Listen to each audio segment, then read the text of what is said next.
PPG, perkenalkan, nama saya Yasinta Elva Fajarwati dari PPG Prajabatan Universitas Sanata Dharma Yogyakarta. Pada kesempatan kali ini, saya akan mempresentasikan lesson planning atau rencana pelaksanaan pembelajaran, mulai dari tahap perencanaan, penyusunan, evaluasi, hingga perbaikan.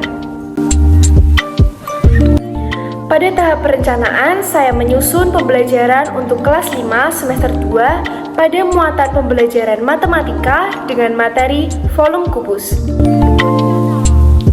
Kemudian, deskripsi dari pembelajaran yang saya lakukan adalah saya melaksanakan pembelajaran matematika di kelas 5 SD Negeri Kewang Binangun, Yogyakarta dengan materi volume kubus yang diikuti oleh seluruh peserta didik yang berjumlah 25 anak.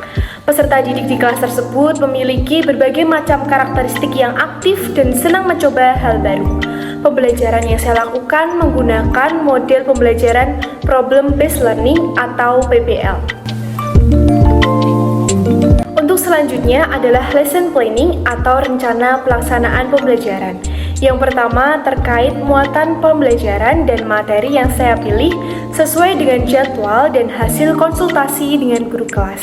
Muatan pembelajaran matematika dengan materi volume kubus, kemudian kompetensi dasar untuk pengetahuan 3.5 menjelaskan dan menentukan volume bangun ruang dengan menggunakan satuan volume seperti kubus satuan serta hubungan pangkat 3 dengan akar pangkat 3. Kemudian untuk kompetensi dasar keterampilan 4.5 menyelesaikan masalah yang berkaitan dengan volume bangun ruang dengan menggunakan satuan volume seperti kubus satuan melibatkan pangkat 3 dan akar pangkat 3. Kemudian untuk penguatan karakter terdapat 5, yaitu religius, nasionalis, disiplin, kerjasama, dan kreatif. Untuk selanjutnya terkait pendekatan, model, dan metode yang saya gunakan dalam pembelajaran. Pendekatan yang saya gunakan yaitu scientific learning dengan 5M. Mengamati, menanya, mencoba, menalar, dan mengomunikasikan. Model yang saya gunakan yaitu problem based learning dengan 5 langkah atau sintaks. Yang pertama, orientasi peserta didik pada masalah. Yang kedua, mengorganisasikan peserta didik untuk belajar.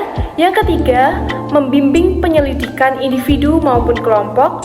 Yang keempat, mengembangkan dan menyajikan hasil karya. Yang kelima, menganalisis dan mengevaluasi proses pemecahan masalah. Kemudian, metode yang saya gunakan yaitu tanya jawab, penugasan, diskusi, demonstrasi, dan ceramah. Selanjutnya yaitu media pembelajaran. Media pembelajaran yang saya gunakan adalah gambar bangun ruang kubus, video benda kubus yang ada di sekitar, benda konkret berbentuk kubus, puzzle 3 dimensi berbentuk kubus, kubus satuan, dan LKPD. Kemudian langkah pembelajaran terbagi menjadi 3, diantaranya kegiatan awal, kegiatan inti, dan kegiatan akhir. Pada kegiatan inti, saya menggunakan sintaks problem based learning.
Terdapat beberapa evaluasi terkait pembelajaran yang saya lakukan di kelas 5 SD Negeri Kewang Binangun, Yogyakarta. Yang pertama adalah indikator dan tujuan pembelajaran yang belum memuat kemampuan berpikir tingkat tinggi atau HOTS.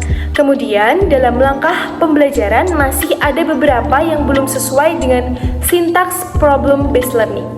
Kemudian, untuk media pembelajaran, belum ada media pembelajaran konvensional yang memfasilitasi peserta didik untuk terlibat aktif dalam pembelajaran. Karena dalam pembelajaran, saya hanya menggunakan media pembelajaran yang berbasis digital saja.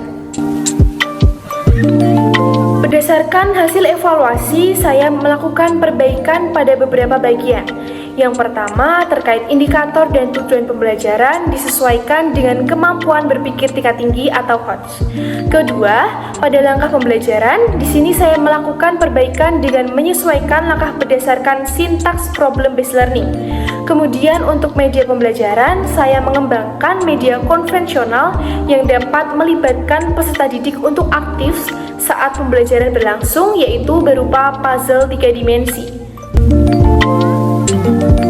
Berikut merupakan media pembelajaran konvensional yang saya kembangkan berupa puzzle 3 dimensi.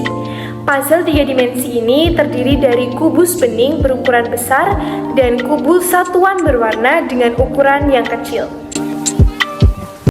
Selanjutnya adalah penjelasan terkait media pembelajaran yang telah saya susun. Terdapat mika bening berbentuk kubus dengan ukuran setiap sisinya 12 cm. Lalu terdapat juga kubus satuan berjumlah 8 dengan ukuran 4 cm di setiap sisinya.